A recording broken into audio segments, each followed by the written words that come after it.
So, welcome everyone to a workshop called Responsibility for Sight. And today we have 11 people here at my home and 2 people on the Zoom recording. So 14 people altogether. So I'm just going to start the workshop off by just saying a prayer.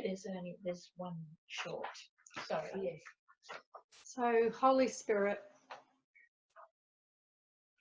guide me in what to say, when to be quiet, when to take extra time,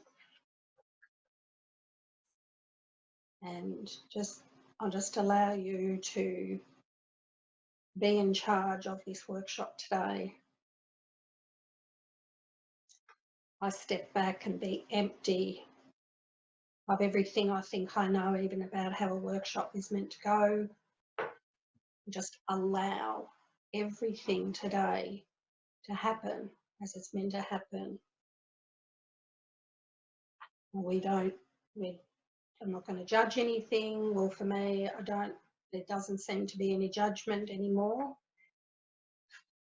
So my prayer is to just come through me, use this body and this word, these words for your holy purposes and how you want to communicate. So I've just empty myself out of having any idea about anything, just become completely free and just allow whatever to be said. So in that sense, the prayer to the Holy Spirit is just a surrender, always a surrendering, your will, not mine. And so we will start. Now, before we're going to start the workshop, we have to do something before we start. We just have to become a little willing. So if we have a look at, there are some questions on this worksheet and I will be reading from this. So to start with, I've just got some Course in Miracles reminders. They're just the way I teach or share, some pointers. Always, they're good reminders that the goal or the reason that we study the course is to have peace, because this is a course that has peace as its goal, a peace that cannot be disturbed. So that's why we do this work. We are already mind trained to automatically think and believe with the ego. So we all have the ego here. Everyone, unless they're awakened, they're thinking with the ego to different extents, but it's the same ego. So if you think you've got a worse depression or worse anxiety or anything worse than anyone else, it's sometimes comforting to know that everyone has the same ego thought system. You don't have your own private ego that's worse. The ego is a false thought system that we think we can believe all day, every day. So it's interesting to think that every thought that we think, when we think with fear, guilt, blame, unworthiness, we're actually thinking using a false thought system. And every thought is false. In other words, it's a lie. We're just basically listening to lies about ourselves and others in the world all day long. Every ego thought always includes the idea that there is a separate self as a body, which is being attacked, being guilty, being unworthy, being unsafe, and being separate from God. This separate self is maintained as true and real by our choice in believing the ego. So there's actually no separate self. It's actually the separate self is maintained. It's an illusory thing, but it seems real because all our thoughts say that there is a me here. And the reason why we think there is a me here, because we believe that there is this thing here that can be attacked. And so as we go deeper and deeper and become free of our beliefs and our fears, we start to actually come across an area where we just see that the separate self that we think we are is actually completely made up by the thoughts that think it into reality. So we're being thought into a reality. So the blocks to the peace that patheth understanding. So our natural state of mind is completely peaceful. And we have these blocks. And so the blocks are the ego thoughts that tell us we are attacked, guilty and unworthy. So these are the egoic thoughts. So we need to really fully understand what the ego is, because you can't notice it and become aware of it unless you know what it is. And in the Course, Jesus talks a lot about what the ego is. So it's very important for us to understand. First, we must desire peace above all else. This puts us in a state of readiness. So this is really key. We have to desire peace. We are willing and ready then to allow the ego thoughts to be undone. And this is done by asking the Holy Spirit or Jesus to show us that they are false. So Jesus says he will not come into our mind and correct our fear. We have to ask him, and he's available to us when we ask. We don't have to know how it's going to be corrected. We don't have to make ourselves ready. We don't have to do all these different things to be ready. We can do it right now. We can have our thoughts shifted right now from fear to love. No thought can be undone unless we desire it to be undone. That's it. If you want to hang on to a grievance or a fear and you say, I want this undone, it's terrible, but you don't want to ask for help, it won't be undone. It's as simple as that. No thought can be undone unless we desire it to be undone by asking for another perception. So the miracle is when the false belief is undone by the Holy Spirit or Jesus. So we have something that changes it. And so we become free of that fear of the belief. Through that process, we become free of the fear to love. So when we think with the ego is fear to love. It has a lot of contracts. You do this and then I'll love you, and I'm not going to do that. You know, there's a lot of contracts in with the ego. So obviously God's love has no contracts. God's love just loves. That's all it does, is love. It doesn't do anything else. So through that process, we become free of the fear to love. Thus, we naturally become more loving and thus extend the miracle of unconditional love to others. And that is very healing. If you have ever had anyone completely love you unconditionally on an ongoing basis, it is very beautiful and healing, because the ego demands that you change for it to be loved. And anyone that is in where the miracle workers who are going to be moving into a mind that doesn't demand anyone change any bit, and we're just going to love everyone no matter how they look and what they do. And if we don't, we're not going to demand that they change. We're just going to love them. And that's when you've removed the blocks, or starting to remove the blocks. When all the beliefs are finally undone, our mind is free and naturally happy. There is no sacrifice in having our fear-based thought system undone. In fact, the result is happiness. Enlightenment is only a recognition. Our mind recognises its oneness with its creator, and that it is, our creator is just an eternal, infinite love, and that it is one with all creation. From that perception, it sees everything as love. It is a state where it sits quietly in, it merely is. So that statement, it merely is at the front of the FIP version, and that actually is the awakened state. And those three words for me represent just the mind that is clear.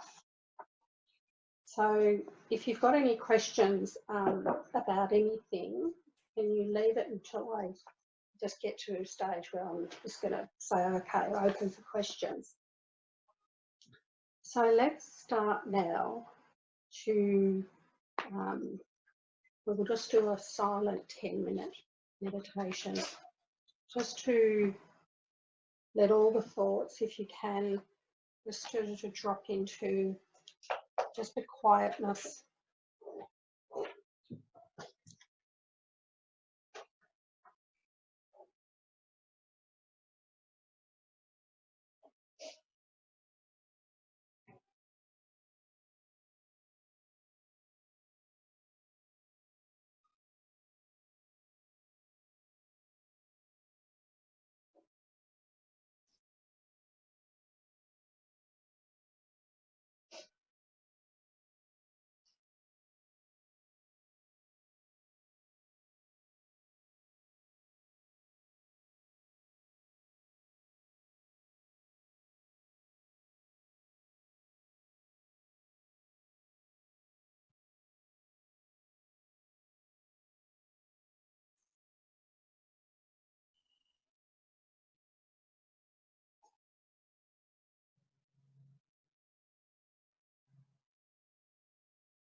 Okay, so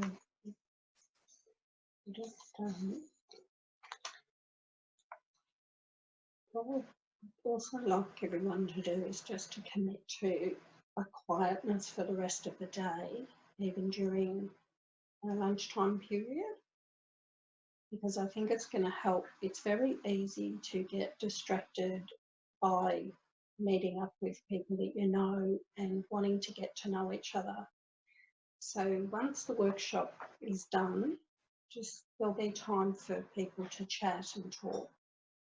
But I'd just like, even while we're having lunch today, to just stay in this quietness, because what we're doing this morning is going to be moving into the afternoon session. So we don't want to sort of get out of that. We want to maintain that quiet mind. So to start with, we're just going to listen to the start of the responsibility for sight. So I've got it queued up on YouTube. I did have. Okay. So I'm only going to listen to 1 minute of this, and it's just the first part. So if you want to follow, actually I haven't got it typed out here, I don't think, but let's just listen to the first minute.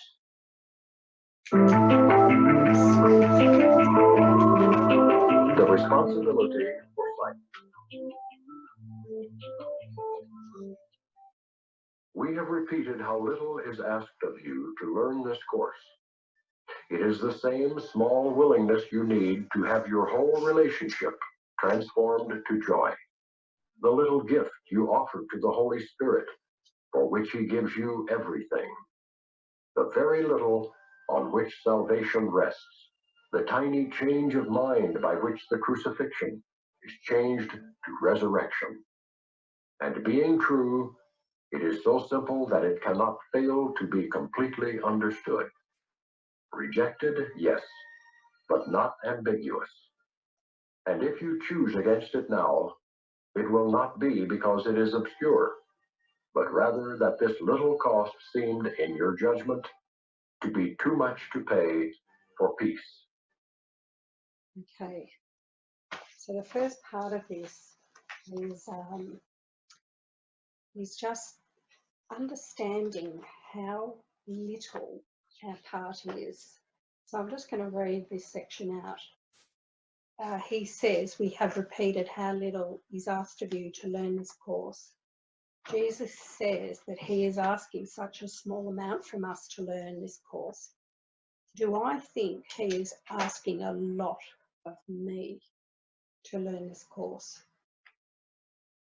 So, can you turn the mic up? Can you hear me? Right, okay, I'll put the mic there then. So, is everyone off? Have you got a pen and paper? There's some over on the table there. So I'd like you just to start off, but first of all, before we start off answering this question, I'd like you to, first of all, write out some sort of just a short, commitment to yourself for today. Just say, look, I'm here and I'm just willing to open my mind to some new way of understanding. I'm just here and willing. So just your own, from your heart. You might just say tonight, Holy Spirit, you be in charge or something. So, because we cannot use an ego thought system to awaken. So we have to invite. We have to just be ready and willing to invite that truth to come in and know that there's no sacrifice in having another way of perceiving. So it just sets you up for that willingness.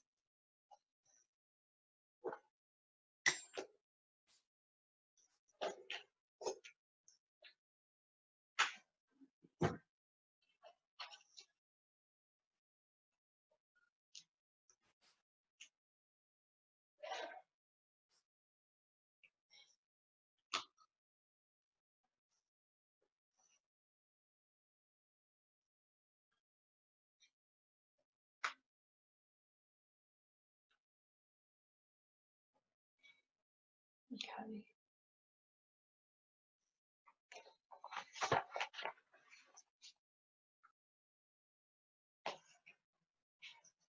So if Jesus is saying we just need a little willingness, and if there's another voice that says this is really hard, it's going to take a lot of time, it's too complicated, this, that, but that can't be the voice of the Holy Spirit. So we know that that's the egoic voice that says it's hard, it's complicated, you're not smart enough, you're not spiritual enough, you don't look the right way to have peace, you know, it'll come up with lots of, yes, conversations. So one thing that is really good to just, as a little commitment to say to yourself, is just say, whatever Jesus says in the Course is true. And whatever I think that seems to oppose that is untrue. So it really helps you to see how the ego will doubt anything that, like Jesus says in the Course. So just know that whenever you're thinking, when he says it just takes a little willingness, and you think, oh, this is just too much for me, I'm busy at work and I've got family, and, you know, just know that that voice is the liar, it's not true. So this little area is just to become aware of what he is asking us. He's just saying we just need a little willingness and a little readiness. And just become aware of the thoughts in your mind that tell you know what it entails. Contemplate what I think I need to do and what Jesus says he's asking of me. Maybe I am wrong about what I think I need to do. Would I just give some small willingness and just leave it at that? Just say, well, here I am today, I'm just willing. I'm just willing to have this teaching appear to me and have the Holy Spirit illuminate this teaching into my mind. If I think I need to make a super amazing effort and spend lots of time on this, I won't do it. I'll think it's too hard. If I think I need to just have a small willingness, then it seems like something I can do. He says that we think the little willingness he asks of us is too much to pay for peace. It sounds ridiculous, doesn't it? Because we want peace, but this is the little willingness. So you write your commitment out to yourself. You will give the Holy Spirit the little willingness. And that's all.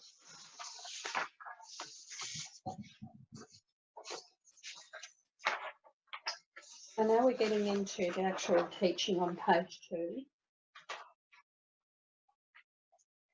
I'm going to play the rest of that I'll just feel into when to stop that. I'll just let it play for a little while. This is the only thing that you need do for vision, happiness, release from pain, and the complete escape from sin, all to be given you. Say only this, but mean it with no reservations, for here the power of salvation lies. I am responsible for what I see. I choose the feelings I experience, and I decide upon the goal I would achieve. And everything that seems to happen to me, I ask for and receive as I have asked. Deceive yourself no longer that you are helpless in the face of what is done to you. Okay. So we're going to spend the whole day on just these sentences, because he prefaces that if we can actually understand this, we will have vision, happiness, be released from pain, and the complete escape from sin or suffering or whatever you want to call it. So this preface is, if when we understand this, and practice it and mean it, we will be released from it. So Can I just ask the little willingness, right, that it says? So my first thought was, of course, yes, I believe I'm being asked a lot, not a little bit, right? And I know that that's the ego, right? yes. So as I was just contemplating it then, like little willingness, so would it more mean like I do this practice as much as I can all day, and even if I'm, you know, like say a grievance comes up and I have that a little willingness, I might not completely be giving myself over. Is that what it's meaning? Just even if it's that, like some days I'll do better than others, I might have a lot of willingness one day, I might not another, but just having that willingness to keep trying, Yes, keep that's coming it. back to it. Is that what it really So means? just in every moment, like right now, just have a little willingness to look at this. And then and in 5 minutes time, just say I have the willingness to look at this. So in the moment, just say if you have an egoic thought that says this workshop will be too hard, I haven't read the course as much as everyone else, just watch the thoughts telling you you're not going to be able to do this, you're not going to get it, you're not going to get illuminated at the end of the day. Everyone's going to say, hey, I got something, and I won't, because that's what the ego will be saying right now. And guess what? It'll probably be saying that to everyone, right? Because it wants to compare. It wants to compare. Well, you're awake, more awake than me. You've got something more than me. So it's just interesting that, that's the story that'll be coming up. It's, it's constantly comparing us and judging us and judging others. So, and that's what it does. It does it all day long, every day, all your whole life here. That's how it works, right? It's a judging thought system. So everyone's got that in some way or another. So there's no testing. There's no outcome here. I'm not attached to an outcome, so be free of an outcome, because actually what generally happens in these workshops is it gets activated over the next few weeks after you leave the workshop, that it really comes in. So you probably get something in 2 weeks' time out of this workshop. So if you don't get anything out of today, don't worry about it. You just have to have the little willingness now. So if you turn around at the end of the day and I said, I've got nothing was illuminated, don't worry about it. Just need to have the willingness, it'll drop in. So that's what I found a lot of the time for me too. So we only have to have the little willingness now to just open ourselves up to this teaching. And let's not judge anyone or ourselves for anything, because we do not know how anything's going to get illuminated to us. We just don't know. And that's the best place to be. Is I got no idea how this workshop's going to help me, but I'm willing. I'm willing to just open up. And the ego always wants to know things. It wants to get it. It wants to have everything sorted. But, you have to come to these workshops and say, I don't have a freaking clue, and then you're in the right state of mind. Great. Let's just all say we don't have a clue how this teaching's going to come in. I know nothing. I like that. I want to be, if you want to be right or happy. Yeah. I want to be happy. Yeah. Yeah.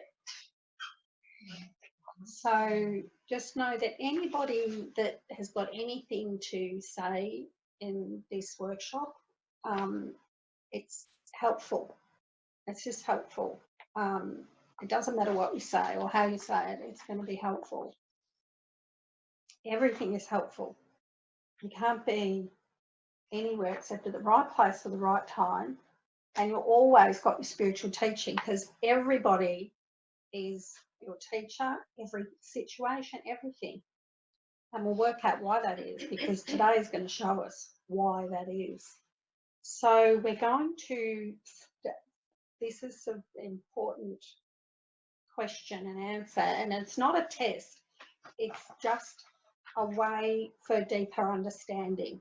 Okay, so it's not a right or wrong because we're already whole and complete and perfect in God. So, you know, anything we do it's like we're just becoming aware of that. So let's focus on that first statement. I am responsible for what I see, or the section is called responsibility for sight. I want you to write down if being free means I need to become responsible for sight or what I see. I need to define what I think sight is or what I see. So please, what is sight? When he says I'm responsible for what I see, what is he referring to? Am I on the wrong page? Second page? No.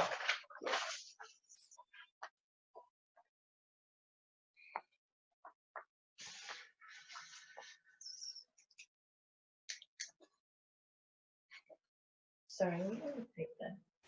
Oh, it's written here, Yeah. just about a third or halfway What do you want me down. to do? Please write down what you believe the word sight means or the process of what I see. So if I am responsible for what I see, what is this what I see? Let's just focus on that term. What do you think that is?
Okay, so I'll just wait for everyone to finish writing.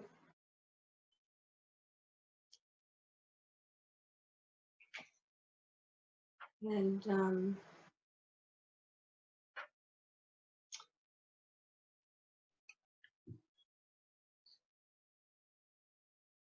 let's see if we can. Would you like this? Sorry, Do some? I thought maybe if you can just hold it out, and you don't have to hold it right in front of you, but just so that the other people can hear. So if you just want to hold it and just read out what you've written there. Sight to me means perception, how I see the world can be affected by my past judgments and from the ego, but I can choose to see the world through fear or through love, through illusion or through truth. Okay, try to just pass it on. I wrote sight is what I see with my body's eyes, but also what I see in my mind. It is what I have been conditioned to see and what I expect to see, what I already know, and what I imagine in my mind can interfere with what I see out there.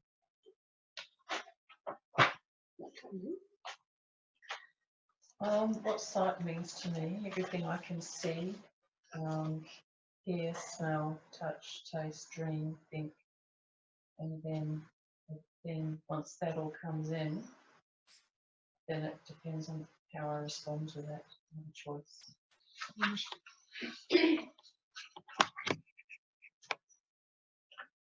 Sight is what I choose as my perception. Sight is perception, and it's how I see the world, how I see others. And yeah, I can choose to see it with my incorrect mind, or I can choose to see it with my right mind. Okay.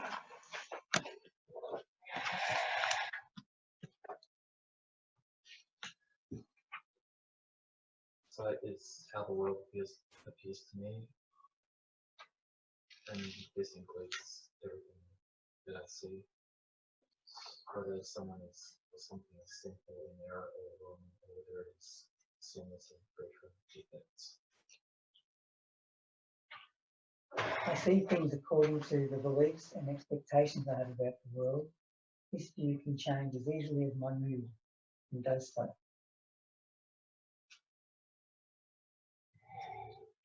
What I see depends on the way I look at things, my previous judgments about others and the world.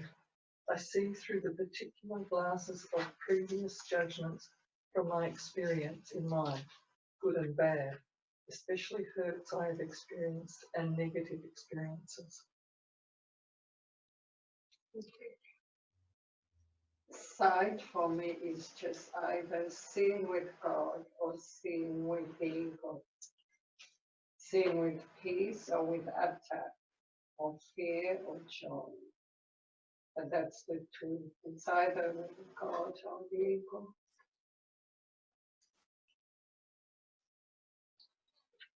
Sight, to me, being responsibility for sight means what I see with my body's eyes, I'm responsible for because it comes from my thoughts. Also, what I see with Christ's vision, I'm responsible for also because if I'm in the Holy Spirit thought system, then that is what I see. Only love, peace, happiness, contentment.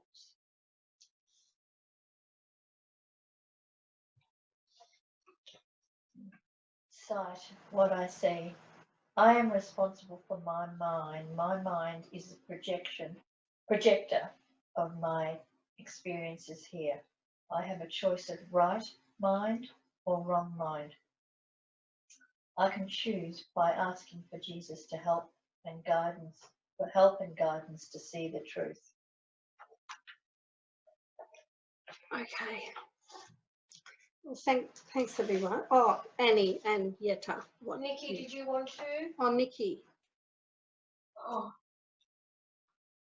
I don't care. Either way. I think it's important just because it could be helpful. Oh. Where do I stand? You can just stand there and it should be all right.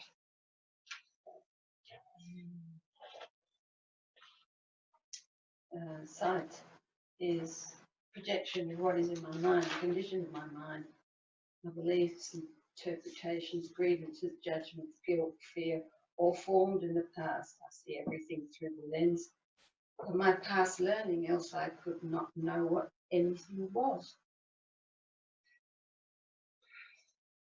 And Annie, would you like to share your?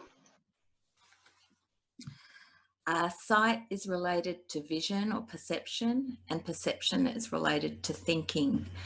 My responsibility lies in what thoughts I am allowing to guide my thinking and the thoughts I am believing, either coming from love or fear.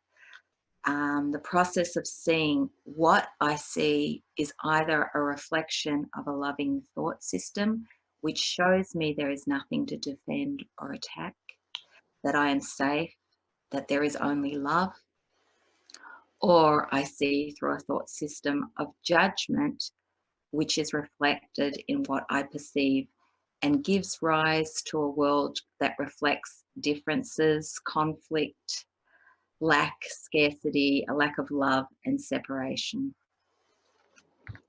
And Yetta, would you like to share what you wrote, what you think sight means? Yes. Can you speak up as well, please? Yes. I am responsible for my thoughts because I'm responsible for what thoughts I believe, and because my thoughts give my perception. Yeah, that's what I wrote. Yeah. Okay, so everyone, you know, you nailed it in that we come to see that. So sight, when Jesus talks about we're responsible for sight or what we see, he's not talking about eyes. So if we think about our eyes, they look at stuff. You look at images. You'll see images of bodies, chairs, the room, the sky, the trees. The eyes look. That's all they do is see. So the eyes are seeing. That's it. Nothing we see means anything. So when he says I'm responsible for sight, he means perception. He's not talking about the eyes looking at things. So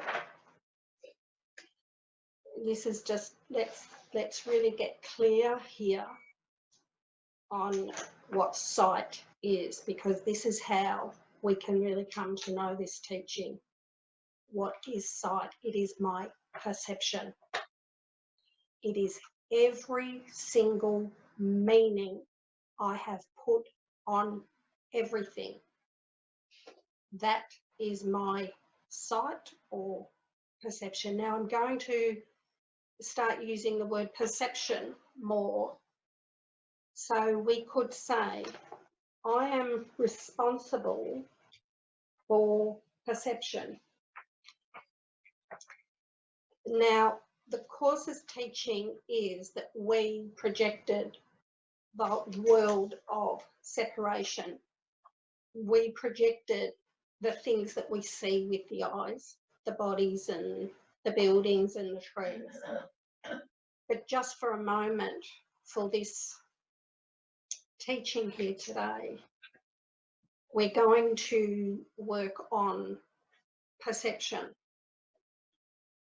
So I want you to see the difference, or get a bit of an illumination in your mind that you're looking, your eyes are seeing. They're literally just seeing something, seeing a hand. That hand means nothing. it has no meaning.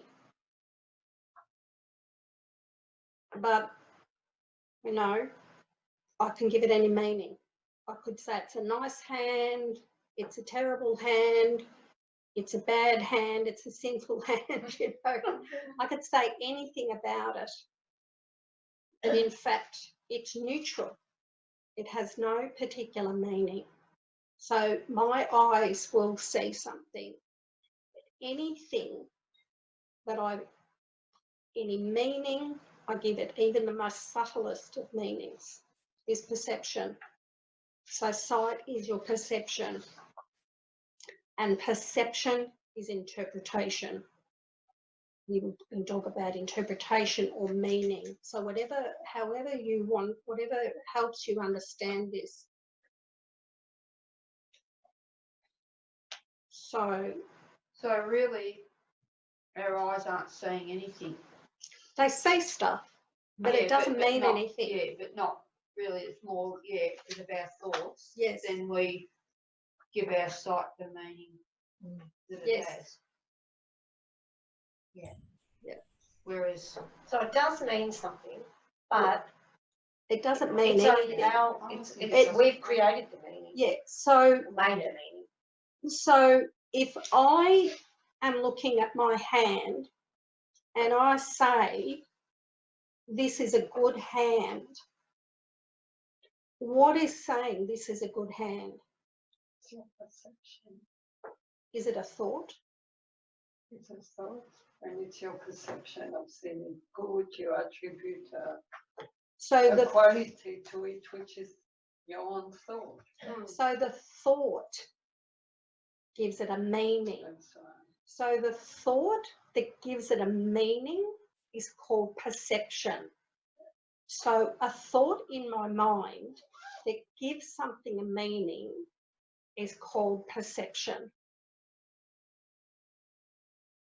So I am responsible for the thoughts that give it a meaning. So we're going to just trace this back, right? So perception are the thoughts in my mind that give something that my eyes see. Doesn't have any meaning. So the thought gives a meaning to it. Trying to think, like, if I think about God, so if I look up into the sky, like the blue sky and the white clouds, and I think that's lovely, and that's my interpretation of my perception. Can we just hold that, because we will get to that stuff. So I want to just go. I want to sort of just hold you in. Just hold your mind. Say, just keep going over this. So I see, but it's perception that gives a meaning. And what is perception? It's my thoughts. My thoughts give it a meaning. So perception comes from my thoughts. Now, I know everyone knows this, but I want to show you, sort of lead you into a full sort of like a little bit of a deeper understanding, okay?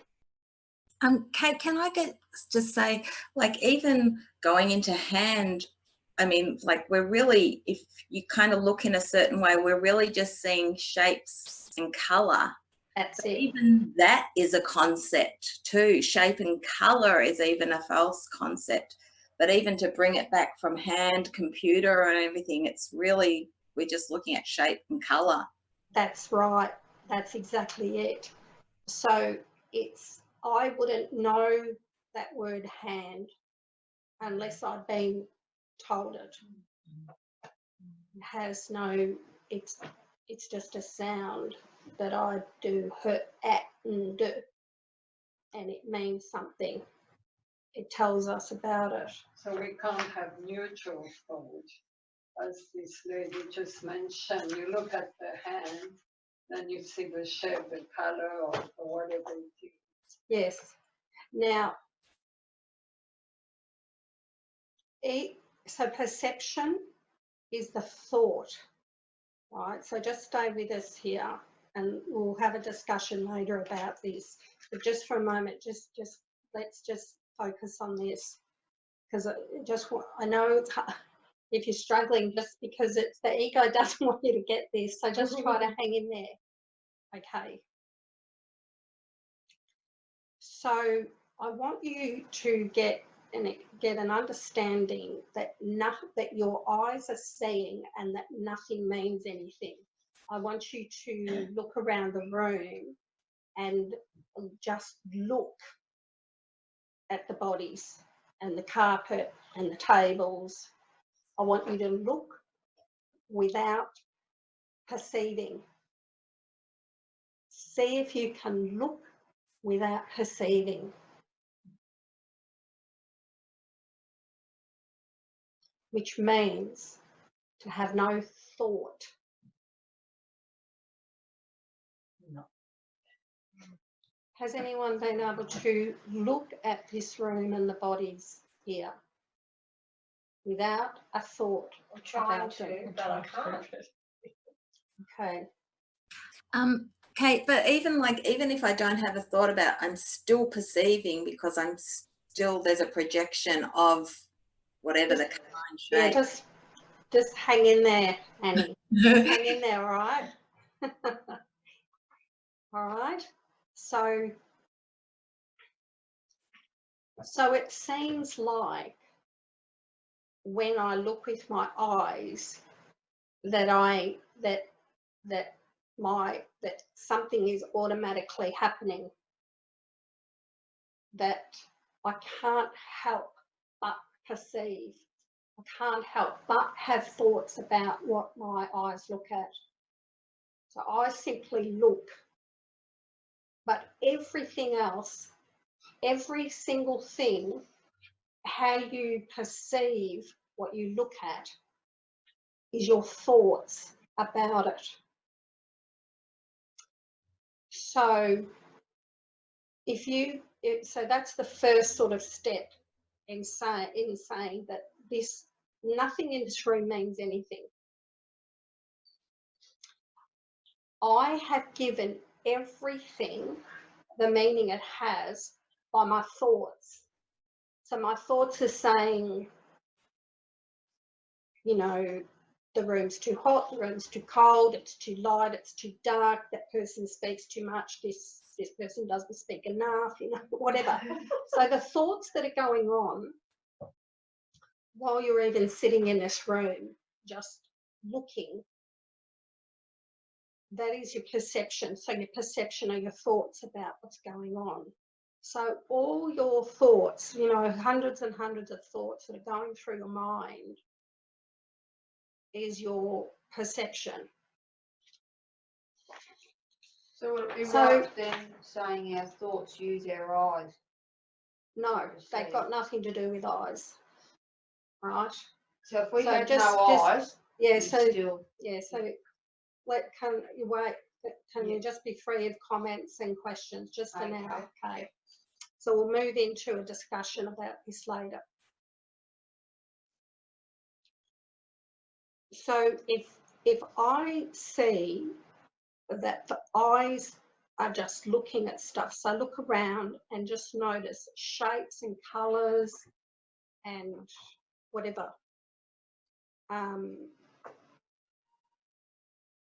But any time there's a meaning on anything in this room, it's a thought.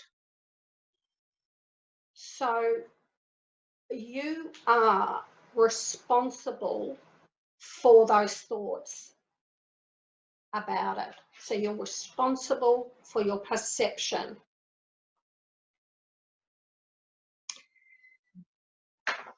The reason why you're responsible and why this teaching is that I am responsible for it is because if you can say that I am responsible for it, it can be changed. Okay? If you say that my perception is just as it is, this is how I'm perceiving everything, you are not going to feel that you can change it. Can you say that last sentence again? If you think that perception is just happening to you, that you think this is the way the world is, like someone mentioned today, the world's terrible at the moment, you are giving up your responsibility for your perception of it, right? If you say the world is that way, you are taking no responsibility for your perception, because everything is neutral in this world. Nothing means anything. This is what this teaching is about, that you are responsible for every single meaning, every thought, everything that you perceive here. You are responsible for it. And if you can take responsibility for it, it can be changed. If you think this world is shit and that it's happening and it's terrible and blah, blah, blah, you will not take any responsibility for your perception of it, because it's not anything. It's neutral. Everything is neutral.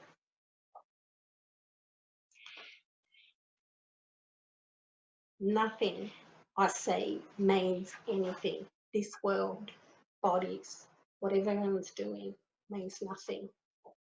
I have given everything all the meaning it has. So if I have given it, what is the I that's given it? It's my thoughts. My thoughts are giving it a meaning. So my thought comes in and gives something a meaning, and I have the decision to join it or not. It's the only decision I can make, is to join that meaning.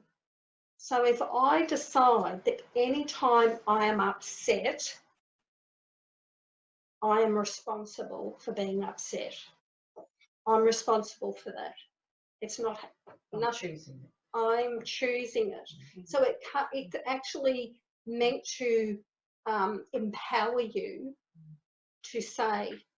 So the thing is, if you ever catch yourself saying that person is mean and nasty and shouldn't be doing that, you can activate this straight away and say, actually, I am responsible for my perception about it. What thoughts do I have about that person or that situation or something in the world? So this is the reason why he's saying, if we can understand this, we can get to freedom, because you're not going to think that you can change it unless you take back and say, actually, I'm responsible for everything I perceive, and my perception and my thoughts and my beliefs. So it activates you to go to the cause of all your upsets, everything. It activates you to go and take responsibility for it. Does that make sense? Yeah. I can see peace instead of this. Mm-hmm. Should have told myself a lot lately. Yeah. So powerful. Cate, may I ask? Yes. Like, wow. Feel like you have the power to have your world how you'd like it to be. Yeah. Instead of how everyone else is saying it is. Yes, it is. Yeah, it's great. It's freeing. Hey, can I ask a question? Sorry? Can I ask a question for a second? Yes. I just want to be like really clear about the word responsibility, like, because when, like, I think, you know, you said about like my responsibility, almost as if I join that thought, isn't it? Like, or I believe that thought as if it's true, sort of thing.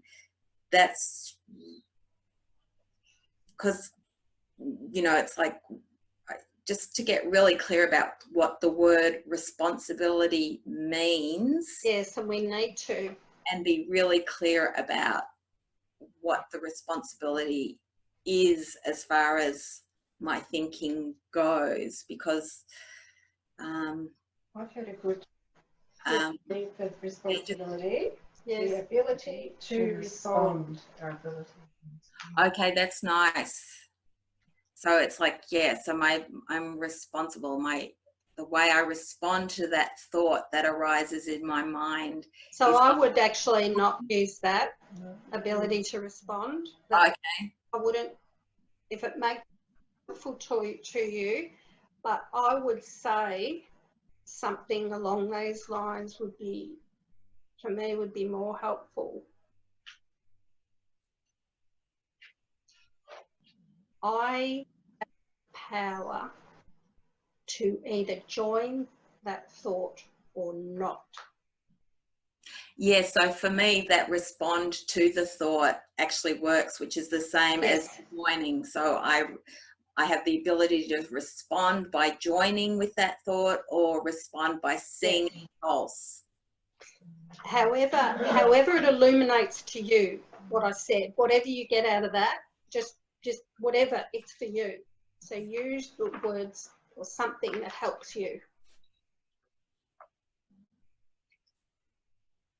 What was it that you said? The ability to respond. Or the ability to choose. That's better to me. Yes. Yeah, to respond. Because respond, you have to respond in one way or another. It's either the truth or it's not the truth. But respond to in So to me, it lightens the meaning a bit, because when someone makes you responsible, to me that's scary. Like, oh, you know, like a burden. Yeah. That's funny, isn't it? It's really the opposite. To choose. Respond really resonates with me, because I guess in my life I felt I was able to respond differently to what was arising. Different. That's needed something more on the end of it. Whereas choose, I feel like I've got, it's like this wrestle thing. Okay, so it's the words are going to be used. Feel what works with you. If you feel that the word respond differently, or however it is, it's for you. So that's why these workshops are good, because people are going to be offering different things that'll be helpful to you. We're all going to be illuminated. As long as you get something out of it. That's it's not really the words, it's what helps you. Yeah. So so the reason why we take responsibility for it, and we have to take 100% responsibility, because we can choose which thought system we're using. So when we're stuck in the ego and we're putting a meaning on something, this teaching is to tell us that anytime I'm upset by anything here, I take responsibility for the meaning I've given it. And it's very easy to say, oh no, not this time. You will want to disregard this teaching many times. But if you can try, even if you do say, no, this is really happening and they're doing that and that's wrong and blah, blah, blah. Even if you ignore it for a day or a week or a month or years, eventually you'll come to, no, I went to that workshop and I am responsible for every interpretation of everything I see, and this is the way to be free. Wow.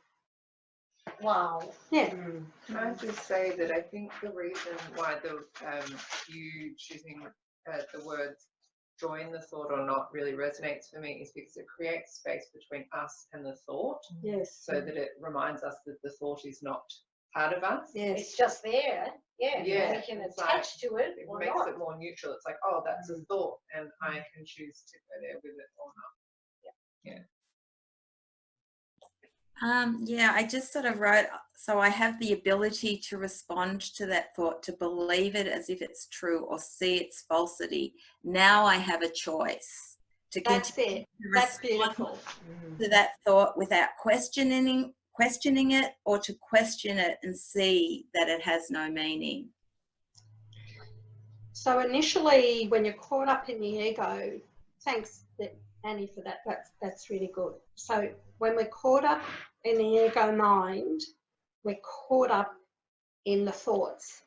And so the way to be free is to have all those beliefs or perceptions change. So that's the miracle. So when we say we're always perceiving, we're also going to be perceiving from the Holy Spirit. He's going to give us another perception, but that perception is called true perception. And that is what changes our mind. So we're going to start perceiving with the Holy Spirit rather than perceiving with the ego. And they're the miracles, the mind training, forgiveness, all those other things. So this is how it's done. So I am responsible for my perception. I am responsible for, if I become responsible for every interpretation or meaning I put on everything, that means that it can be changed. Because if I am not responsible for it, I will not activate or think that it can be changed. Yeah. I'll be stuck in that suffering view. So in actual fact, saying that I'm responsible for it, you can at first initially think, oh, wow, really? And it sounds horrible that you are, but then you realise, oh, wow. That's amazing. See, that's how the ego uses this teaching, and we're coming to see the true meaning of this teaching by really going slowly through what we're responsible for, what I see is the perception and meaning. Perception of the thoughts, and a few people sort of said that I'm seeing through my thoughts, the meaning it gives things. That's how I perceive. So my eyes look, that's all they do is see stuff. Everything else is the mind. I choose the feelings I experience. Well, the reason why I have the experience, the feelings, is because of the thoughts. So the thought is always first. So if I was to say that hand is terrible, I have to change that hand for me to be happy. I believe this hand is part of my body, and it's horrible. It should be bigger, it should be smaller, it should be more feminine looking or whatever. And I'm upset because I think everyone here is going to look at my hand and say, that's terrible. You know, like you're going to judge this hand and you're going to think it's me. So I'm really attached to you liking my hand because I think it's me. And I think this, you know, so you're going to look and say, this hand that I think is Cate is terrible. Kate's awful because of her hand. And it's good for you to laugh because we do stuff with our body and think body parts have special meanings. So we have to see the humour in how ridiculous this thing is that we think is our body and how we judge it. So if I perceive that my hand is not good enough, and I think everyone's thinking, you're thinking this about my hand, aren't you? And you're thinking that about my hand. I then have these feelings of my thoughts are telling me, they're projecting, they're interpreting my hand, and then I have a feeling. And the feelings come after the thoughts. So the feeling is unworthiness. Just this hand, I can't stand it. It just doesn't represent me good enough. I think people are judging my hand, and I think this is me. So and I might even see people that are judging my hand. They might say, oh, your hand looks really terrible. Yes. People that actually reinforce what I'm thinking. Yes, and if and that, you know, that's going to really trigger me. Someone actually says something, and I'm already suffering. Well, then you know from it's my true. belief it is, you know. Then you know that's absolutely true. So can Someone I else just say says something funny? I've been told a couple of times by a little child that I must be really old because of my crinkly skin on my head. So there you go. Right, I really have a world that reinforces what I think is true Yes. out there. Yes. So we're going to get to just sort of a little bit of a deeper as we go through. So so the feelings. So I'm choosing the feelings because I'm choosing the thoughts. So when I join the ego's thoughts, that judges harshly myself and others, I automatically choose the feelings. Now this, as I said before, if I know that I'm responsible for it, I can be free of it. It means that I can change it. So this is, you know, should be feeling happy and joyful about this teaching. I decided on the goal I would achieve. So I decided as the, so we have the ego here and the Holy Spirit here and the decision maker in the middle. I decided to choose the ego. So I decided the goal. So I decided with the ego, and the ego's goal is guilt and unworthiness. So I'm deciding that goal.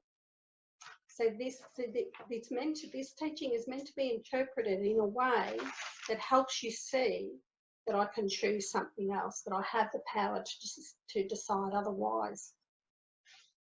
So the goal of the ego is specialness, suffering, constantly seeking for happiness, you know, all the things that Jesus tells us about the ego.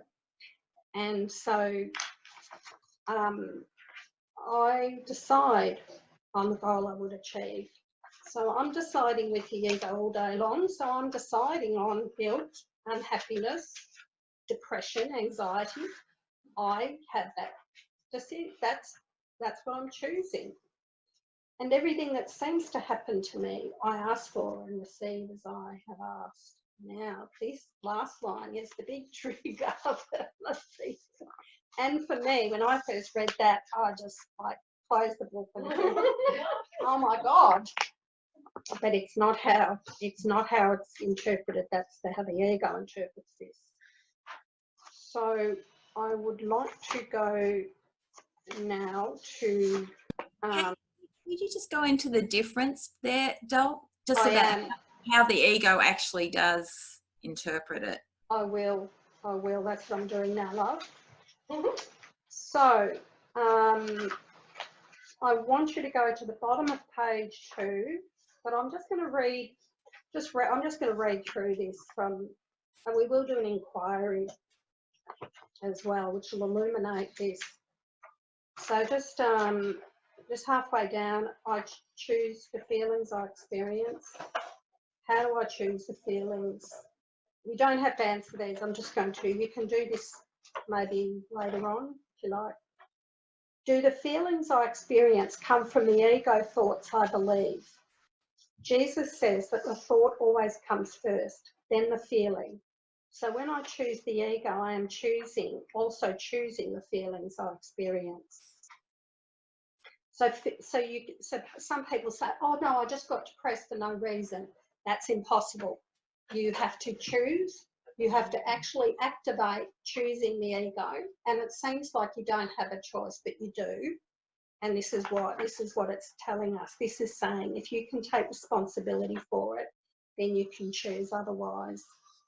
I decided on the goal I would achieve. When I think with the ego, I join its goal of guilt, littleness, suffering, sickness and death. Can I feel into the secret desire of wanting someone else to be guilty? If I can be honest, it can reveal itself that I hate the feelings of guilt. So I want to find a scapegoat to project onto. I feel guilty for not liking someone. So I start to feel that they don't like me. Then I perceive them not liking me. And I believe I am attacked by their not liking me. And I quietly justify my attack back on them by withdrawing myself and my love from them. I justify my attack by saying they attacked me first. But what I can't see is the first thought that said I was guilty. The goal that I would achieve is to try to make an image guilty. Then I perceive the image trying to make me guilty. I must be honest here and see that I actually want someone else to be guilty, because it's nice to blame and point a finger at someone else and feel a moment of release. So my goal is to make someone else guilty instead of me. Can I see that I'm actually wanting this? This allows me to see that I am not guilty but mistaken. I choose the goal of the ego I have chosen. Now I can choose again. We don't have to do that now, but you can look at that later on, and it's really good to start to really get really honest about how you can become really aware of how the ego wants to make others guilty and wants to see in others that they don't like you, but you will constantly not be aware of your thoughts to start with about that person. So to really become free and really see the ego and exactly what it does, you don't have to be honest with anyone else, just really honest with yourself. It's to become radically honest about exactly what you're thinking. You have to become responsible for everything, every single thing in your life, everything. You're responsible for that perception. And the reason why, as I said before, it's the reason why it's really good to be responsible for is that if that interpretation or that meaning I'm giving it, from you choosing the ego, I can choose something else. And you will always want to make exceptions to this. So just know, and you'll notice when you want to make an exception. And you will not want to do any forgiveness on certain things. And you'll say, I can forgive that and I can look at that, but this one, I'm just no. No, this one's different. It's different. You'll want to say, no, that person is really like that and they're really doing this to me. And that's okay, but to be, to live in a mind, you have to take responsibility for every meaning and every interpretation on everything your eyes see and your ears hear. Just backtrack for a minute when you were going through that thing, because it's funny this came up because I really saw this morning with an interaction. Like I was exactly really just how you played it out, like really seeing like as if they were, anyway. But when you said, you can, when you see that you're trying to make someone else guilty because you feel guilty, and that shows you that you're just mistaken. How do you get to the part where you see that you're not actually guilty, but you're just mistaken? Because I don't really make that leap where I see that I'm mistaken about myself, sort of thing. Like there's still an undercurrent. I mean, even in the light of the teaching as if, you know, I am guilty. I am that real dark stain, black sheep. Yeah. So it works in conjunction with all the lessons and all the, so it really is going back to the Holy Spirit in quietness and just saying, okay, today I feel something about this person, and we're going to be going through an inquiry. We're going to actually go through a recent or something in the past, and we're going to like look at it from above the battleground. So, but it's the Holy Spirit that illuminates some truth into your mind as you're looking at it. So you have to just, you just take responsibility for everything, every perception of everything. But I'd like to just for now focus on this word happens. So in this last section where it says, and everything that seems to happen to me, we need to understand what this word happens, because this is the key to this whole teaching here. If you can understand what this means, how to understand this differently, it'll really help. So right at the bottom of page 2, everything that seems to happen to me, I ask for and receive as I have asked or had asked. Before we discuss this sentence, I would like to take the opportunity to meditate on this. So when I say meditate on this, it's really just to say, Holy Spirit, help me understand what you mean by this sentence. And let us get quiet and ask the Holy Spirit to illuminate how to understand this teaching. So we can ask us, and I'd like you to write something out. So it's not about just sitting quietly. This one's just about a process for you. So ask yourselves these questions. When we say something happens to us, exactly what do we mean? Think about what you think happens to you. Can we describe this thing that we call happens? Let's dive a little bit deeper into this word, happens. So just write out just say, Holy Spirit, give me a deeper understanding.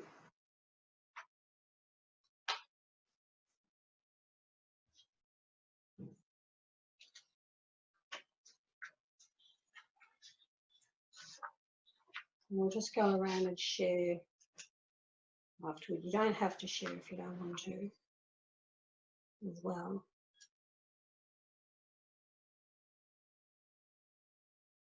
So try to focus on what the meaning of the word.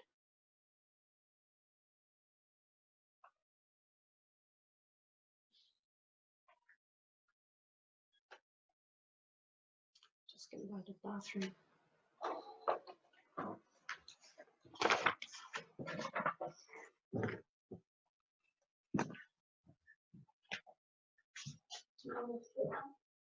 No.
Oops.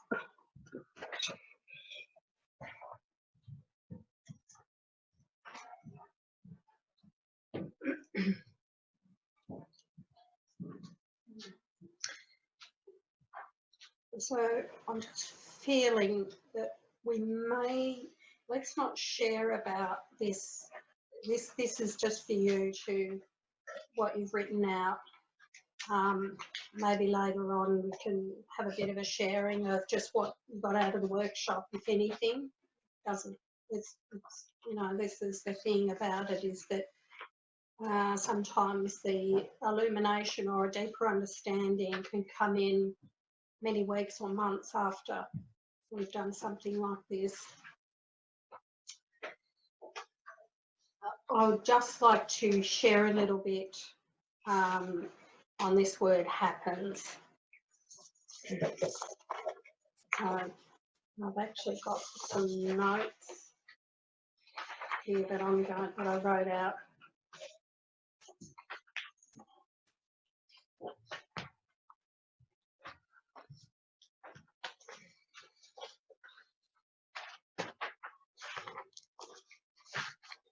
I'm just actually going to just speak it out.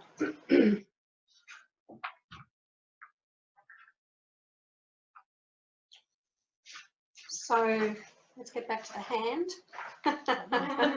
Good old hand. Okay. So if Kevin came up and hit my hand, has anything happened to me? No. Why not? Because you're not a hand anyway. It's not who you are.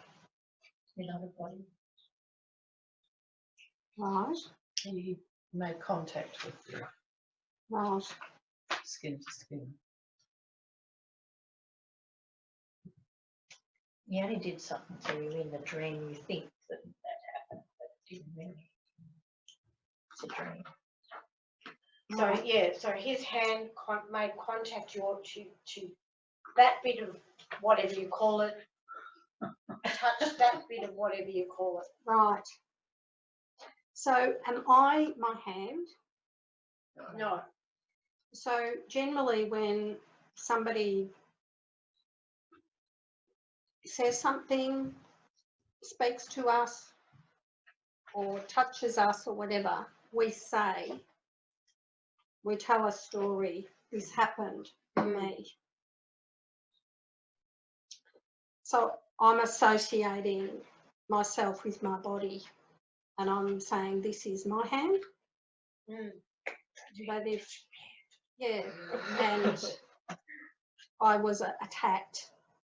I was attacked today by Kevin in the group. He came up and he had like that. And now I'm going to plan to attack him back in some way. So, you know, we have to see, we have to laugh at this, and we have to see that this is going on all the time in our minds. And the only way to be really free of this is to really notice and be really scrupulous with your responsibility for your projections, for your interpretations, for your meanings. So, you know, we can laugh today at the workshop and say that, but the minute you get out in your car and someone cuts you off in traffic, you'll forget. So you just have to become more vigilant in that nothing is happening to me. No one is cutting me off. No one is touching my hand. This is not my hand. This is a body that is not me. So it's not my hand, and I cannot be attacked. So,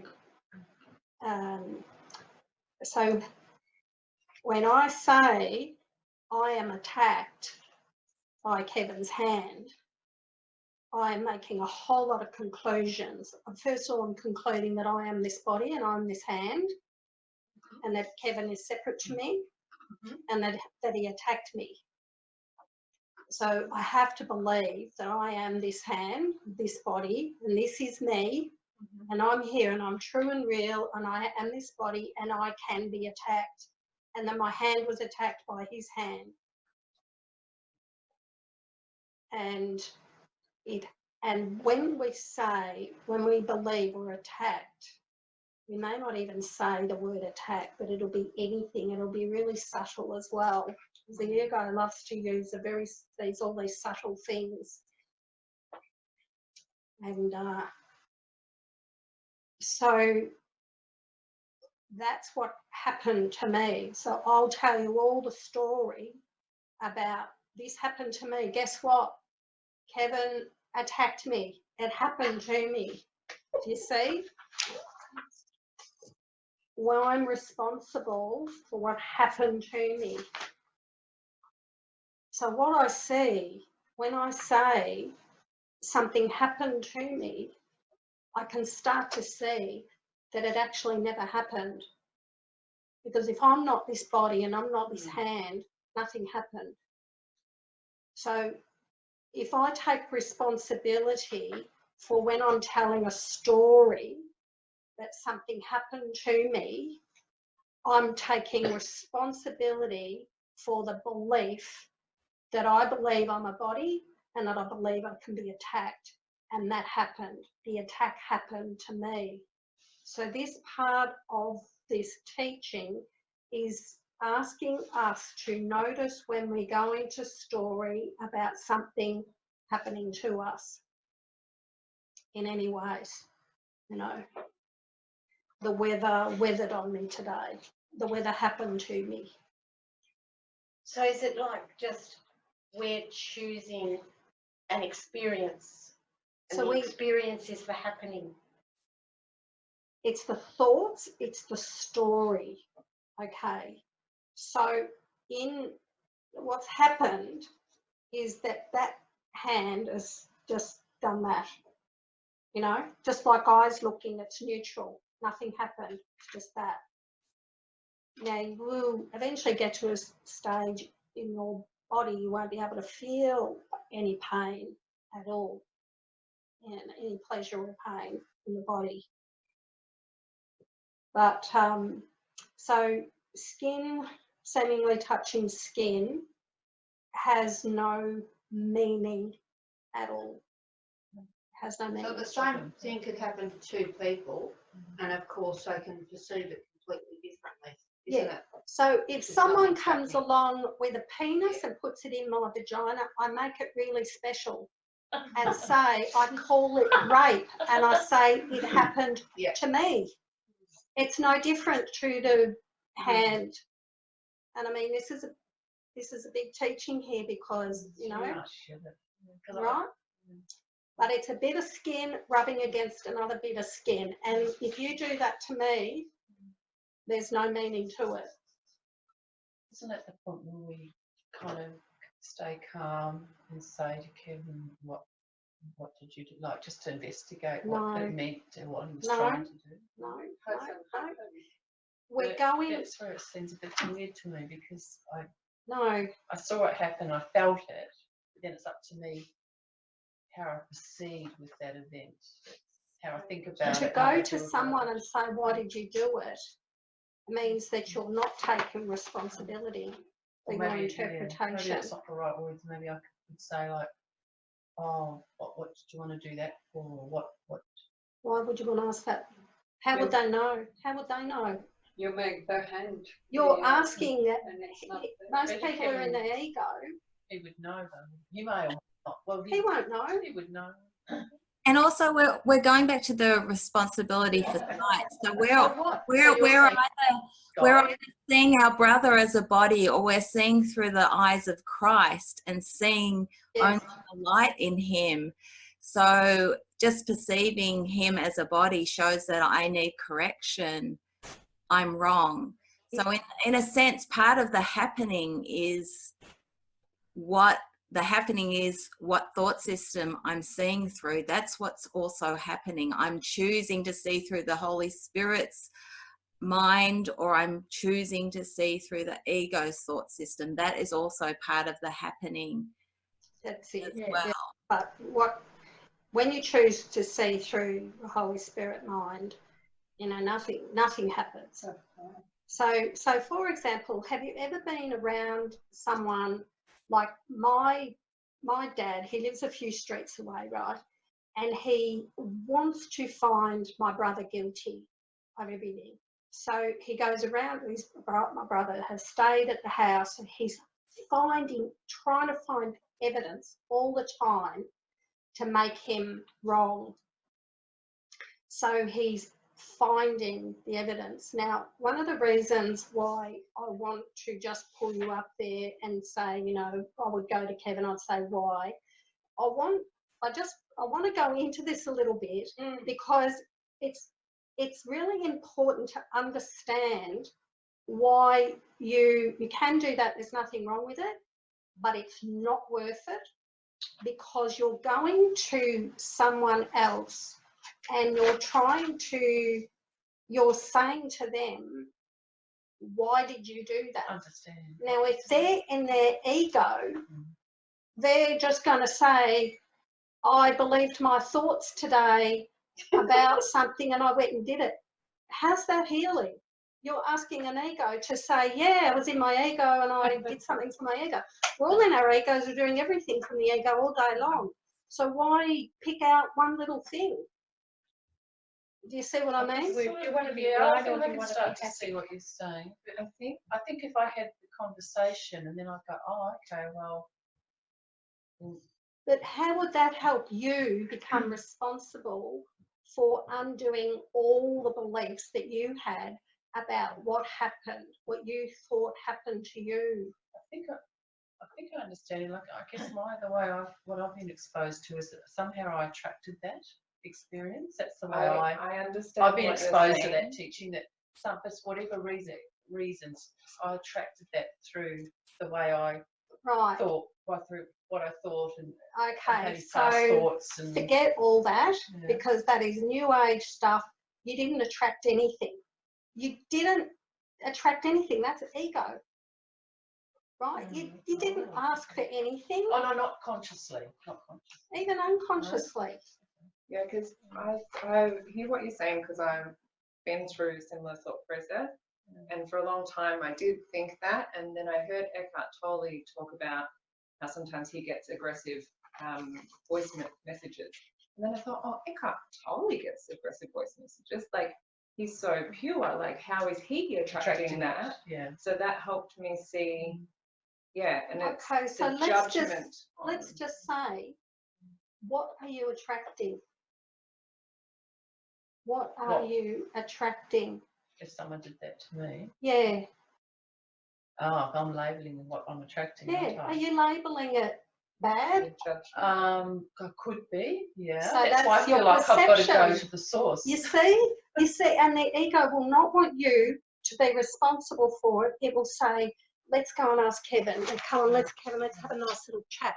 Because the ego will not want you to do this. It will get you to do everything else, but actually embrace this teaching properly and fully. Right. So if I say I'm attracting it, isn't that taking responsibility up to look at what I've done? I think it's still judgment, I think. You're judging yourself. But I don't have to take that tone so with myself. if you take it that I am responsible for my interpretation of the body's movements and the sounds out of mouth. So if you look at this world, images move around, bodies get up, they sit down, they lie down, they move around, they do stuff. They walk fast, they walk slow, they run, they sit. That's it. You'll see images moving. So watch the images move around, watch the words out of the mouths, and everything else is your perception, and you're responsible for that. You're responsible for joining it or for moving away from it.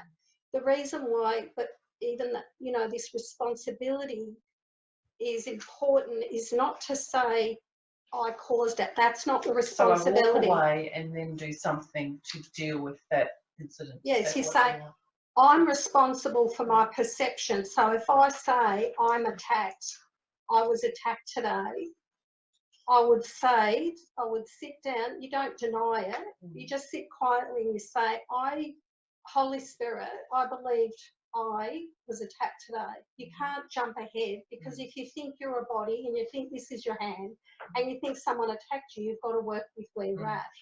So this is what the teaching's telling you, to be responsible. So I would sit down, which I did for many years, and say, hey, Holy Spirit, this is what I perceive today. Help me perceive this differently. And the Holy Spirit would say, ha, Kate, you think you're a body? You think you're a hand?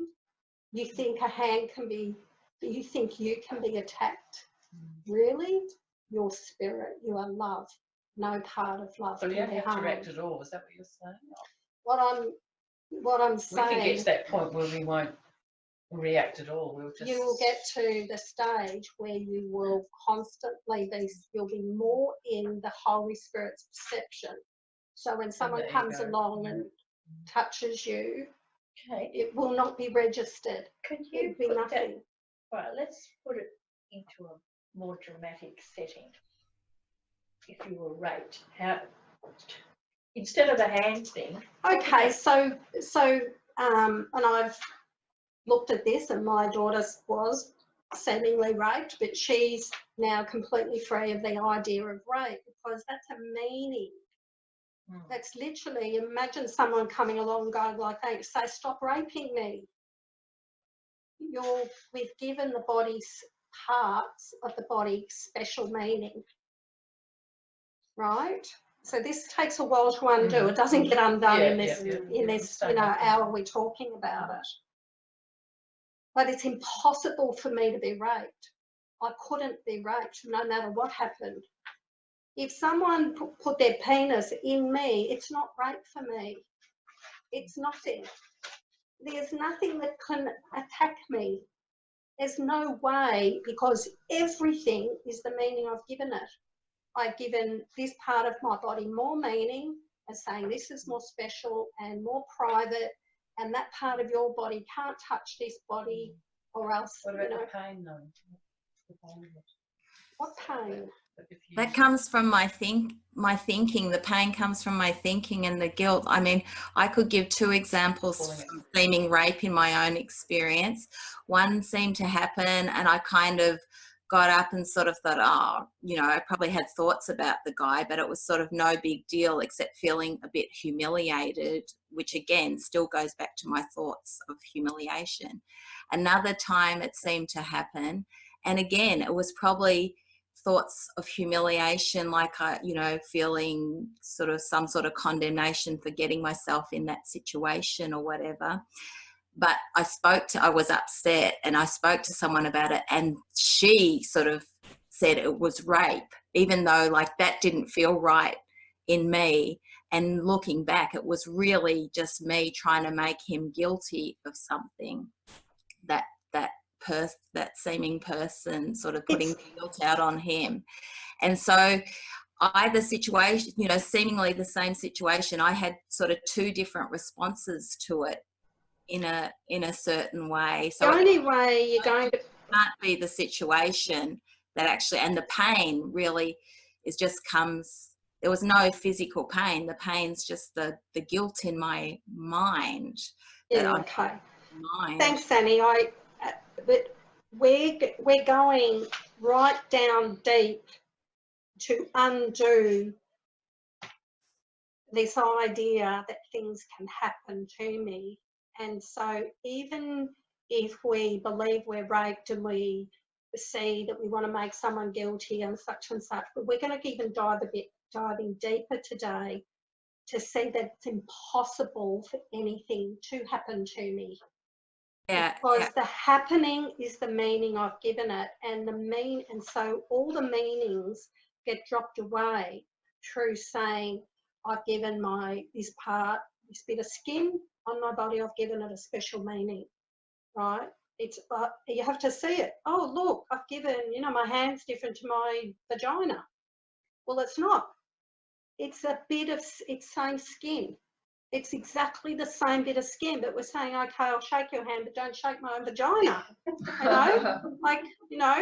because that's special, And a good way to look at it is like, say if you're watching a movie screen, if you're right outside the movie screen, again, all you're seeing is shapes and images, but we're picking out, we've got thoughts in our mind going, oh, there's that body that's different from that body, and that body's doing that, and that means we call that this, we call that body rape. Oh, that one's not rape, because they're supposedly in love, those two bodies. But if you're back on the movie screen and you're not letting those thoughts into your mind, again, all you're seeing is shapes and colours seemingly swirl around. Yeah, and it is a good way to look at this world as like a big movie screen or a big 3D holographic thing, and just know that it's really, whether you want to look at it as a dream or a movie or a stage or, a holographic video, like a video game, a virtual reality game. So, that can be helpful to undo these ideas about all these beliefs, that we're diving deeply here into, so we've labelled, so we if you came up and went like that on my skin, we call that massage or touch. These are words that we describe something touching something else, right? But it has no meaning. It has no meaning. And in fact, I will get to the stage where I won't even really feel that. Or, it's not painful or pleasurable. It's neutral. So we're diving into, say for example, I seemingly what world calls get raped, and someone beside me seemingly has the same thing. The guy comes up, pushes me on the ground, puts his penis in my vagina, jiggles it around a little bit, goes away. I get up and I say, nothing happened to me. And I just go home and just nothing. I don't have a response because I know that nothing can happen to me because... Interestingly enough too, if that were to happen and you just laid there like nothing was happening, the guy probably wouldn't be interested anyway. Possibly. Well, who knows? Who knows? But the thing is that if We someone want you to if find someone thinks that they can get something out of doing that, they're in their wrong mind, and the wrong mind is nowhere and does nothing and has no effects. So the person beside me that gets raped by the same guy says, this rape happened to me, right? So this is when it says I'm responsible for what happens to me. There's two perceptions. I've had the same seemingly body parts rub against my body parts. That person has had it too. But they get up and say, the rape happened to me. And I get up and I say, nothing happened. Nothing happened. Because I don't put any meaning on anything. I don't perceive anything. I don't perceive an attack. I don't perceive a wrongdoing. I don't perceive anything. But wouldn't you say that it happened, but it's not bothering me? It's not. No, I want you to be really, I want you to understand this. So just hold on to it, right? Let's go through that again, because this is the way to understand this word happen. It's got nothing to do with the body parts rubbing together, because that's what we always think. Those body parts rubbing together constitute a happening.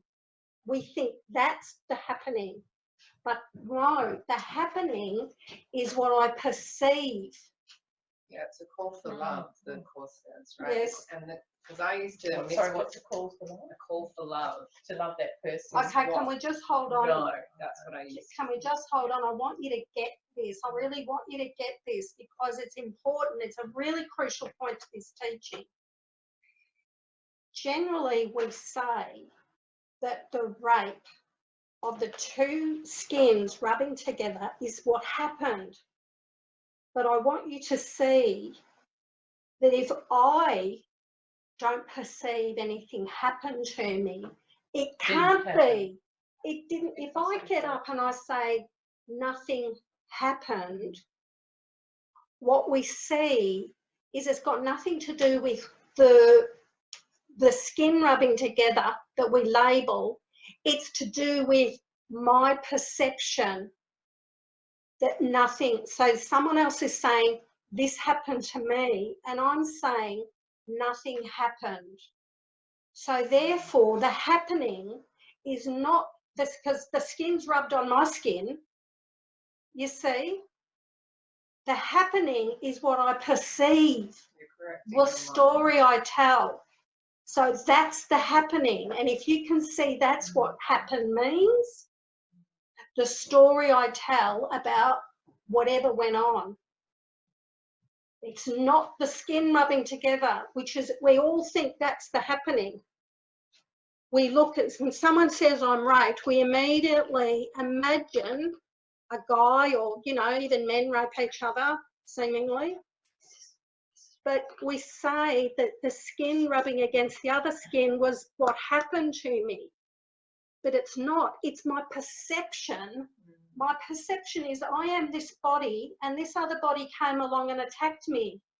That's what happened to me. The story is the happening, not the skin rubbing on together. Could you not say, though, that this man came up to me, pushed me down, put his penis in my vagina, and that's the story? That's your perception of the story, right? But that Okay, so just, okay, let's let's go into this, okay. So the happening only happens in the mind. It's not Yes, out there at all. that's it. Nothing is out there. Okay. Yeah, that's right. You This get is it now? here. You're getting it. Yeah, this is not But real. we think it's real, but it's nothing. The happening is the story you're telling. It's not the actual thing that everyone thinks is the thing, but it's not. So if someone can say nothing happened, it can't be the happening. What you think happened, it's not the rape. What the vagina and the penis, or the penis and the anus, or whatever it is. It's not the two things rubbing together. That's just all that's happening. Just skin against skin. It means nothing. So we go back to the mind and we say, my perception, I'm responsible for the story I'm telling about some skin against my other skin. I'm saying this skin, this happened to me. I'm believing there's a me here in a body, as a body, that another body, and it happened. So it's the story and the perception that makes the happening. And then not there's the huge thing. arguments about, hey, but you everyone perceives the happening differently anyway. Yeah. And there's arguments about what so-called happened. Yeah. Yeah, and even the story that there Oh, I was, do. Before I like the concept of rape is going to be like a false concept. I mean, Jesus says freedom, basically freedom is freedom from all concepts. So Yes. again, like that movie screen, if you just had no thought about anything that seemed to be happening on the movie, you would be at peace, sort of thing, a bit like Byron Katie said, what would you be without this thought? What would you be without this thought of rape, this story, this concept of rape? So it's a meaning we've put on something, and we've labelled it rape, and we've said, and so it's to see. I know this is a big ask, but you'll get it, and you got it, that it's the story I'm telling about it. Yeah, I sort of get it. Which is Not the thing. projected out there. It's not actually out anywhere. It's No. only in the thinking and the thoughts. So if two people can have that same seemingly skin rubbing against skin, and one says, this happened to me, and someone says nothing happened, Then nothing it just happened. proves that it's Therefore, the happening is not at, it's the story. So I go around and say, guess what happened to me? So Jesus says here, you are actually responsible for the story you're telling that something happened to you. That's how this needs to be interpreted. And when you get that, that's really freeing. So when we say it happened, we're projecting it. We're saying it's out there. There is, we're fobbing off. So, okay, so isn't it? give us an example of something that you think happened to you, and we can trace it back and undo it. All right, so a few years ago, I was bitten on the hand by a child. So that appeared to happen. So what you're saying now is, so if I've believed that's happening, I'm believing in the body, I'm believing in something outside of me. So you haven't quite got it. You haven't quite got it because so the facts are that some teeth went into my arm. Yep. That's it. The teeth, the child's teeth just went like that on my arm. That's it. Yeah, and then I created a story. Which is You the happening. then said, you then looked at that and said, made up a story, this happened to me. And that's your thoughts, your perception of some teeth going into some skin. And that's it. Yes, that's what I'm saying. So I'm projecting. So it's really breaking it down. That story out there. You put a meaning. Yeah. So you might say, then you might have the thoughts, I'm a terrible teacher. What did I do wasn't in the right chakra or something this morning, because, whatever you want to do. But the thing is, it literally has no meaning. It doesn't mean you're a bad kindergarten teacher, that, you're in the wrong spot. It has no meaning. You literally just look, you see teeth go in, they come out, nothing. It doesn't mean anything. But can you say nothing happened? Nothing happened.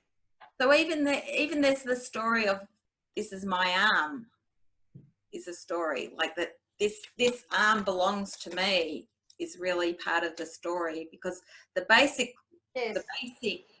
deepest story is, I am this body, whatever the body is experiencing. So the reason why I'm giving you this is that it might take you years to really fully understand this whole teaching. It might take you a week or a day, or you might get it right now. But however it is, this is the way to understand and this is the way to be free. So if you have an aversion to you, if you want to say, you know, I don't know, but you might be sitting here saying, well, it doesn't feel right to say it doesn't happen. That's okay.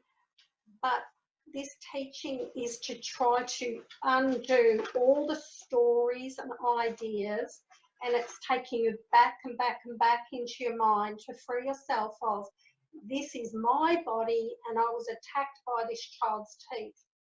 And I'm here as a body and someone is attacking me, and now I need to report him and tell his mother and, you know, say biting is bad, and it goes in the big story. Can I just offer something around the situational stuff that when it happens day to day in life, like a practical application is like when you're able to just hand it over to the Holy Spirit. So in the moment, it doesn't necessarily mean inaction. So you wouldn't just go, you know, like someone comes and punches you in the face, that you wouldn't just be like, oh, I understand now because Course in Miracles tells me that it didn't happen. It's like, if you can genuinely, like in the moment, you're like, I'm going to hand this over to Holy Spirit, so you're handing over your judgments, whatever, then you will, inspired action will come from the Spirit. So you might say to the person, please don't punch me, or, you know what I mean? Yeah, but it won't come from your judgments that that's a bad person who punched me, or I'm being attacked. It will just come from Spirit, which will have no judgment of the situation, and you'll say and you'll do the thing. It's not reacting, that will stopping and asking the Holy Spirit for correction or right? insight. Or, yes. Yeah. Hey, is it just the same as like going away today and saying, you know, I'm meeting my mum and sisters later, and I can come up and with this story about what we're doing today, but this didn't happen. This is just a happening. Is it the same thing? Well, no, the teaching is meant to be associated, this particular, I know you are right, the reason why this responsibility for sight is a really important teaching and can lead you to be very free is because of the way it makes you responsible for the story you're telling about something. So, you know, if you say this child bit me, blah blah blah, and you say, "Oh, guess what happened today at work?" You see how we use the word "happen." So, and this happened to me, and I say, "Who did he bite?" "Oh, it happened to me." We don't say, "Oh, guess what I thought today." So guess what, you know, guess how the ego, you know, appears today. So it's not, we're not asked to skip over this. We're asked to look deeply at the story, and it's always based on attack. And it's all, and the attack can't happen unless I think I am a body, and this is my body. So if I don't have those beliefs that I am a body and this is my body, then what is attacked?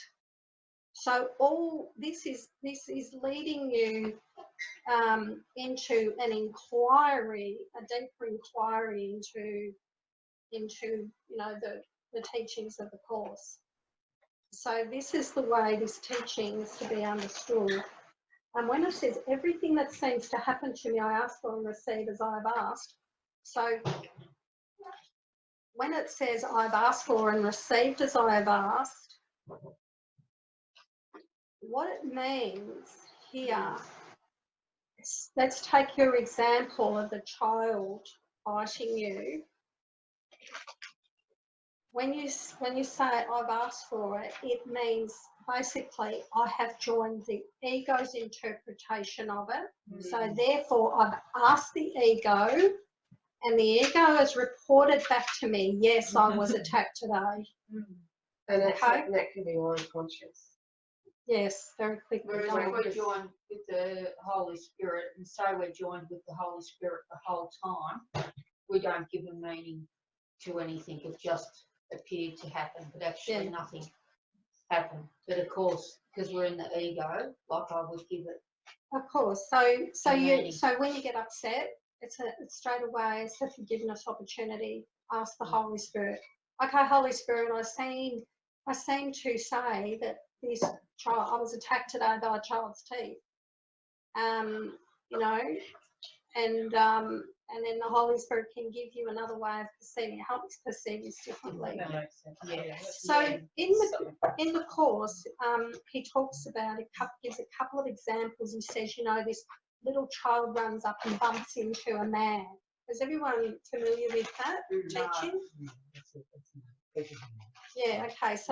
So he gives an example of a little child, maybe not looking where he's going, he bumps into someone. And instead of the person frowning, they smile.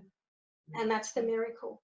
So when the child bites you, instead of being upset, you simply just, like you say, call for love. Everything's a call for love. So just loving. So because if I'm not this body... Well, in this case, it was an accident. So I was okay about it. But if it had been what I would have considered... No, but I wasn't doing A Course in Miracles at the time. So, like, at the time, so it was an accident. But if I hadn't considered it to be deliberate, I would have felt like I was attacked. Like you're saying, I would have felt like I was actually, oh yeah, they actually attacked me. But there's no difference, is there, whether it's deliberate or accidental? I know. That's another interpretation. Yeah. But this is a really big teaching, and it could take you years to really understand the full everything, because you're going to be looking at every single thing in the past that you think happened to you, and you're going to have it transformed so that you will see that nothing ever happened to you. The only thing is my interpretation or my perception put a meaning to everything. That's the only thing that happened was that the ego put a meaning on stuff, and I got upset by that meaning. What's really hard, I just had a thought when lovely things happen to us. Yeah, we don't want to hand them. Oh, then I put notice the good things I attract. You know, there's this I attract. I sort of try to get away from those words, because you're not attracting anything. If I've given everything the meaning it has for me,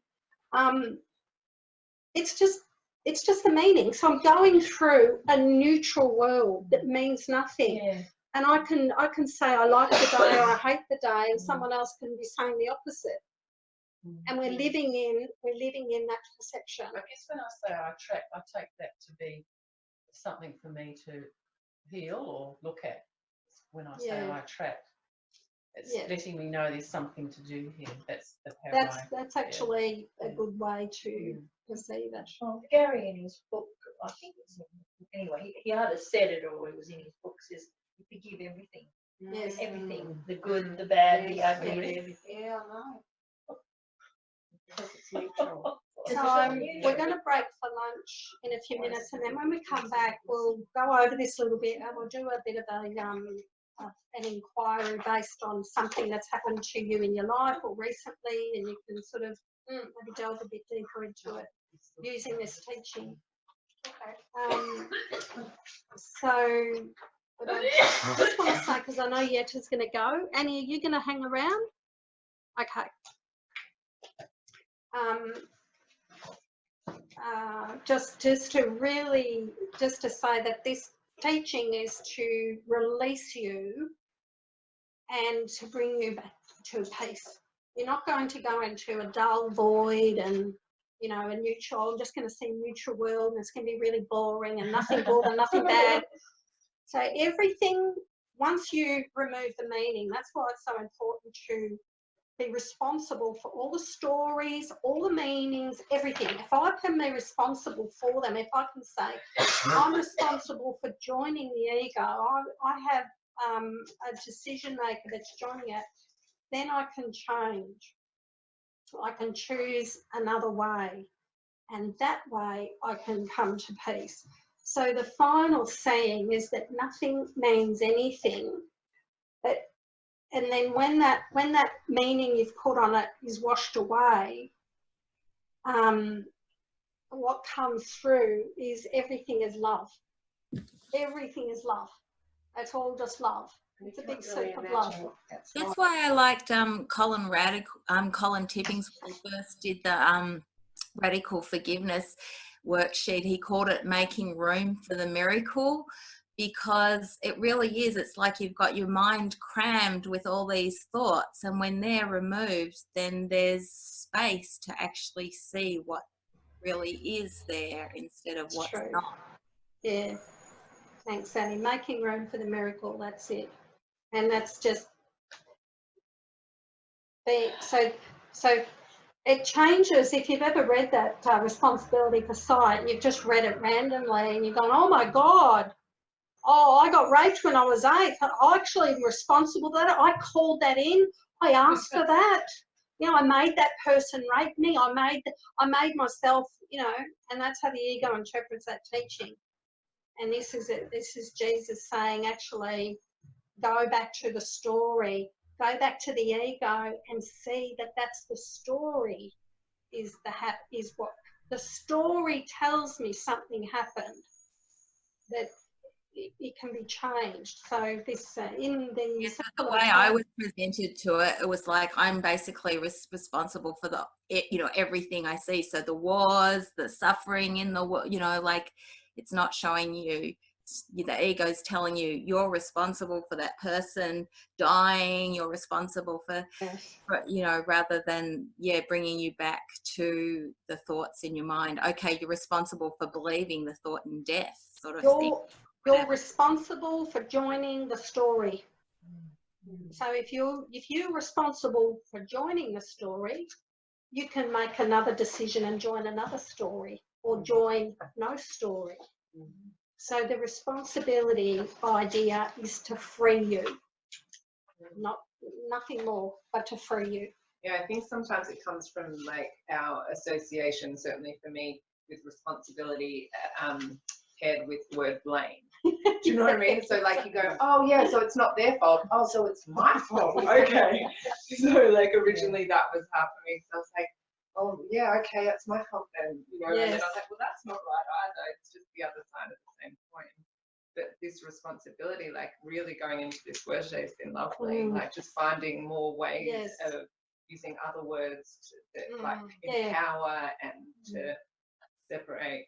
So whatever words work for you, everyone's going to have different. We have different parts of the course and different words that really resonate. So make sure, like, this is your path. So whatever works for you, you don't have to convince anyone else of your words. Everyone's going to have it slightly differently because the spirit will use the words that work. So we've gone quickly through it. So we'll spend the afternoon delving a little bit deeper into it. We might have a discussion. You can ask some questions, or you can see me at lunchtime if you've got any questions. So I'm going to put the recording on hold. And Yetta, if it's 2:30, maybe you want to go to bed. Yes, thank you. Love you, beautiful. See you soon. Bye-bye.